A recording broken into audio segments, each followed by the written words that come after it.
when world leaders and activists talk about combating climate change, mitigating CO2 emissions, carbon-free economy, carbon neutrality, net zero, their main goal is to reduce greenhouse gas emissions. Those gases from cars, oil refineries, cows, etc., all trap heat and lead to warming temperatures, causing more devastating natural disasters and drought, and melting glaciers leading to sea level rise. According to the August 2021 UN Climate Report, the average global temperature has already been predicted to soon reach an increase of 1.5 degrees Celsius, only stopping there if countries make immediate, large-scale reductions. But do we have a clear picture of the world's emissions?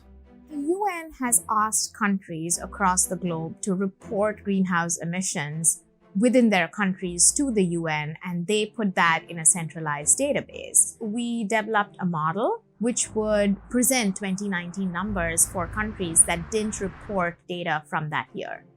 And at that point, we were able to tally this up and come up with a global number. What we found is that there is a pretty significant gap between the two.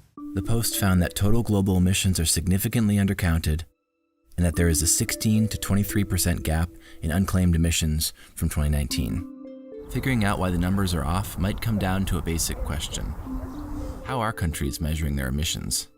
The most simple equation that many countries use is to take an activity, like, how many cows are there on pastures in your country? That would be your activity data, and then multiply it by what's called an emissions factor. So per cow, we think that this much methane is belched into the air in a year. And then that multiplication more or less is your emission number. Obviously, that is a huge oversimplification of what is actually going on. Cows are not all the same size. They do not all emit the same amount of methane. Plus, that's assuming you have the number of cows correct to begin with. So this is the process by which a lot of errors inevitably get introduced. The alternative to using the UN's ground-up method is the top-down model, which uses satellite data. Scientists can now take satellite measurements of emissions over a territory of at least a large country, or atmospheric measurements, or both, and run them through a computer simulation and attribute where they came from. One of the drawbacks of that method is that it doesn't capture every country, every small nation across the globe. And that's one of the biggest challenges that we faced in trying to find a global number. Currently, countries divide their land into managed or unmanaged areas.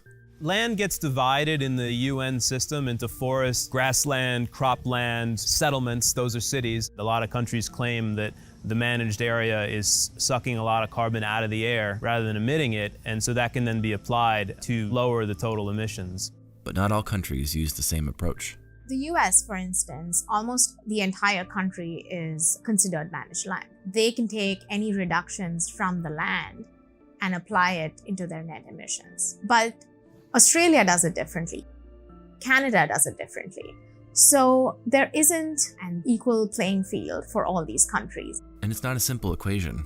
Some land areas, like rainforests, are carbon sinks. The reason land is so tough is that A, it's full of scientific uncertainty. So what is actually happening with how forests, for instance, pull carbon in but then give it up again if they, face drought, or if they're chopped down, or if they burn. Another issue is that the numbers are self-reported, with little accountability. L'accord de Paris pour le climat est accepté. World leaders have repeatedly committed to lowering emissions, in Kyoto in 1997 and in Paris in 2015.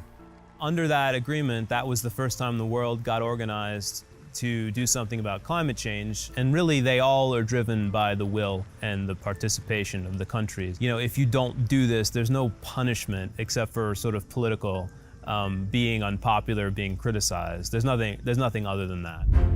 We're already in a crucial moment where greenhouse gas emissions need to be drastically reduced. If we are wrongly calculating the emissions today, our policies that we should be adhering to for the next 50 years are going to be based on these incorrect numbers. So 50 years from now, we are going to be in a much worse place than our models or predictions are foreseeing.